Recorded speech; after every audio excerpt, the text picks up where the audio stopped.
welcome. This is the first of a series of audios where I'm going to talk about bereavement. We actually experience the process of bereavement in relation to any kind of loss, not only when someone dies. Bereavement is actually a process, it's an emotional process that we go through whenever we experience any kind of loss or change. But we tend to associate the term bereavement with death and with dying, and that's what I'm going to be focusing specifically on in these audios. Now, in this first audio, I'm actually going to talk about the need for emotional responsiveness and how vital this is as a baseline to successfully move through the process of grieving. And this emotional responsiveness, interestingly enough, yes, we do need it from people around us, we need it externally, but we also need to be able to be internally responsive as well. We need to be able to be responsive to ourselves. Now, whatever our situation is and whatever we're personally going through, bereavement is a powerful emotional process. And however difficult and however challenging, we actually need to go through this process to make a successful transition to something new, to a new chapter in our lives, to a new kind of place within ourselves, a different sense of who we are in relation to our lives.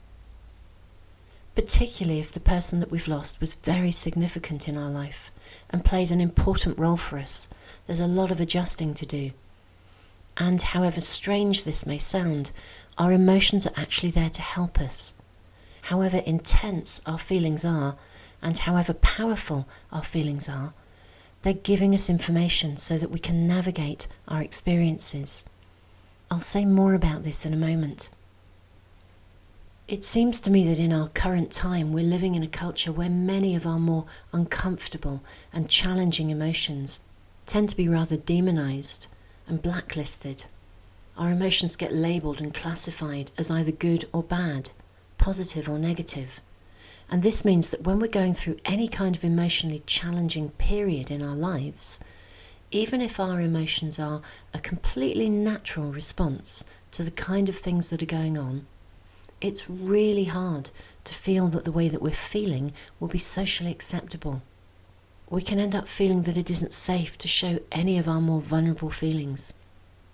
Showing any kind of vulnerability can still be perceived as a kind of weakness. We can feel stupid or embarrassed or end up apologizing for the way that we're feeling. When we lose someone, our process of bereavement is a very natural and an extremely emotionally vulnerable period of our lives, and appropriately so. So let's talk about loss and death and dying. Death is an absolutely natural part of life. We can't actually have life without death. Unfortunately, rather like our more difficult and challenging emotions, death has also been rather demonized in our culture.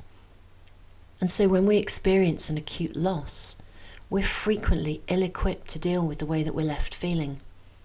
And we often simply don't know what to do with the kind of emotional fallout that we experience from this. We don't know what to do with the intensity of the emotions that we feel. We can also sometimes find ourselves in an environment where we don't really feel that the people around us really understand what we're going through either. And this can be incredibly difficult and challenging in itself. When we lose someone very, very close to us, then we are of course going to feel that loss acutely. There'll be an empty space where they once were in our lives, and this kind of loneliness can be very, very hard to bear. It's really made much worse if we're in an environment where we feel that no one actually understands or relates to the things that we're experiencing, where we feel that no one is really connected to us. This kind of lack of emotional understanding can leave us feeling really isolated at a time when we're already experiencing a massive emptiness and aloneness already. Now, when we lose someone, pretty much everything that we feel emotionally is completely natural. These feelings are a normal response to something that's genuinely difficult and challenging. Interestingly enough, we will still go through a process of bereavement, even when we didn't have a good relationship with someone who has died. The process of bereavement will still need to take place and run its course, regardless of whether we really loved the person or whether we really didn't like them at all. We'll still experience the process of loss and bereavement. I'm going to say a little bit more about this now. In any bereavement, there is a relativity between the relationship that we had with the person who's died and our process of bereavement. So if you had a wonderful relationship with someone, a particularly close relationship, but relatively straightforward, then the way in which you grieve and the feelings that you experience during that process of bereavement will be a reflection of the kind of relationship that you had with that person. If your relationship with them was reasonably straightforward, then however strong your emotions are, the actual process of grieving will also take place in a reasonably straightforward way. There's always a relativity. So, for example, if we lose someone that we loved very much, then the intensity of the sadness that we feel will be relative to the intensity of the love and the regard that we had for them. There's always a relativity. Likewise, when we lose somebody in a traumatic or tragic circumstance, then this will also be reflected in the process of our bereavement. And likewise, if we had a particularly difficult relationship with someone, or a particularly complicated relationship, then our process of bereavement is also highly likely to be quite difficult and potentially quite complicated. The emotional process of bereavement will be relative to the complexity of the relationship that we had with the person that we've lost. And indeed, any unresolved history or past issues that we had with that person are also likely to surface during the process of bereavement. There's always a relativity. So regardless of whether we had a wonderful, loving relationship with someone or a difficult and challenging one, the process of bereavement is still going to take place. Every loss that we ever experience will also be different, and it will be unique, and it will be individual. And we're not always going to experience the things that we're expecting to experience, and we won't always feel the way that we think that we're going to feel, and we're also not always going to feel the way that we think that we should feel. Should is a very big word. It often has attachments of obligation associated with it. Things that we think we should or that we ought to be feeling. And this can really be challenging as well. I said earlier that our emotions are actually here to help us. However intense and difficult they may be, they're actually giving us information.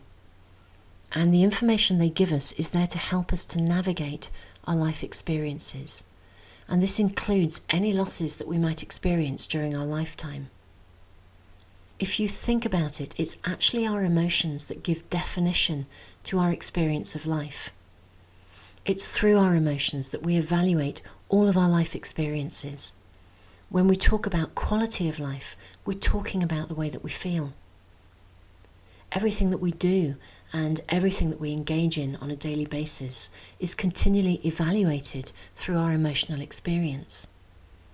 Whatever we're feeling, our emotions are giving us information. They tell us when things are going well, and in no uncertain terms, they tell us when things aren't. And it's really important that we listen to the way that we're feeling. Because if we're feeling something that's challenging, but we ignore it, then we're not going to be able to process that life experience in a way that will be helpful or responsive to our needs. Our emotions are giving us information, and this information is vital to our capacity to be involved in any form of self-care. Our emotions give us information, and it's our mind that then interprets this information. We need our emotions to help us to make informed choices. If something feels absolutely awful, then that information is there to help us to make informed and appropriate choices and decisions. These feelings are packed with information. And likewise, if something feels really lovely or wonderful, Those feelings are also there to help us to make informed and appropriate choices and decisions. When we experience something emotionally that we don't understand, and our mind doesn't know how to make sense of this, the complexity of our emotions can be utterly confusing. Sometimes one set of feelings can be completely at odds with another set of feelings, and we can find ourselves in a place of profound inner emotional conflict. And this can really add to our confusion. We can end up tying ourselves in knots and feeling utterly overwhelmed. I can't reinforce enough how important it is to understand something of the way that we feel during any kind of emotionally intense period in our lives. If we don't understand what we're feeling, if we classify our feelings into the good and the bad camps and the positive and the negative categories, where any emotions that are challenging or intense are considered bad, then we're actually going to add to our emotional overload. We're not going to help ourselves in processing our experiences, and we're not going to help ourselves to work out what we need to do to be responsive to our actual inner needs at that moment in time. If we can't identify and relate to our individual feelings and our individual emotions, then we're not going to be able to listen to what's taking place in our world. And that means we can't be responsive to ourselves. We can't recognize what we need, and we can't act accordingly. In fact, if we don't understand our emotions, we can often become frightened of the way that we feel. Whenever our emotions are out of our normal range of experience, and we have no idea what to expect next, and no idea how to relate to the way that we're feeling, or when something happens that feels completely out of our control, which is pretty much how it feels when someone dies, because of course that actually is out of our control, we can then find that even our own emotions can also seem to be out of our own control.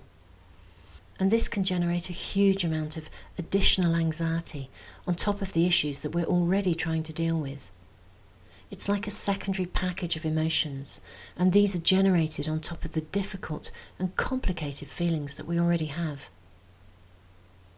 We could say that when this kind of thing happens, we've just effectively doubled the emotional load. We've generated anxiety about the way that we're feeling. And this isn't going to help us to come through this experience or to develop any kind of emotional resilience and durability. I find that this happens a lot. The problem here is that by doubling the load, we're effectively turning up the intensity volume of our emotions. And if we're already overloaded and struggling, this really does add to the emotional overload.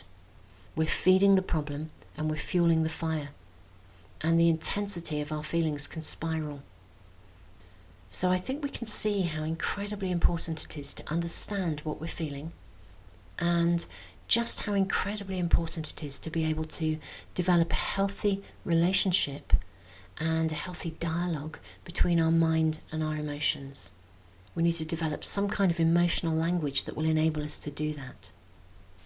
Just as it's incredibly difficult to be in an environment where the people around us can't relate to us or understand what we're feeling, it's actually equally difficult if we're not able to relate to ourselves and be understanding of what we're feeling.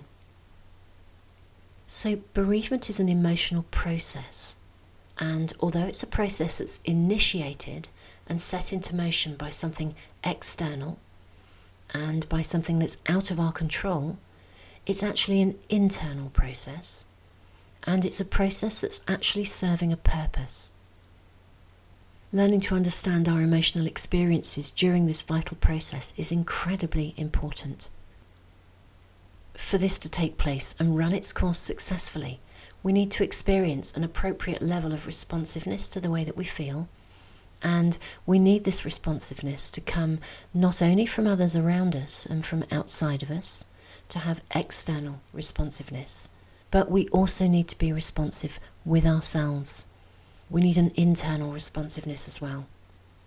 It's tremendously important that we allow ourselves time and space during this process to listen to the way that we're feeling and to make sense of the way that we're feeling. This vital responsiveness will potentially make the difference between the process of our grieving and our bereavement being manageable and possible or not. If you are actually in your process of grieving, or indeed if you're experiencing a complex series of emotions in relation to someone who has passed away, then I would suggest that you keep a notebook with you at all times. It's valuable beyond measure to begin to notice what you're feeling. It's incredibly important that you develop your ability to listen to your emotions and to the information that they're giving you. It's incredibly important to be able to notice the individual emotions that you feel and to be able to identify them. Because this is information, and however uncomfortable and however challenging, it's actually good information and it's important information. And we need to be able to listen to this so that you can begin to navigate and find your way through this process of grieving that actually needs to take place. In the next audio, I'm going to talk about the way that this process of bereavement tends to work. And I'm going to talk about some of the things that you might find yourself experiencing and some of the specific emotions that are always present within this process. I'm also going to talk especially about the ones that many people don't realise that they're going to feel, the ones that catch us unawares and pull the rug out from under our feet, the ones that really add to our potential confusion and that add to the intensity of our emotional experience. Thank you for listening. Take care. This is copyrighted material 2014. Jenny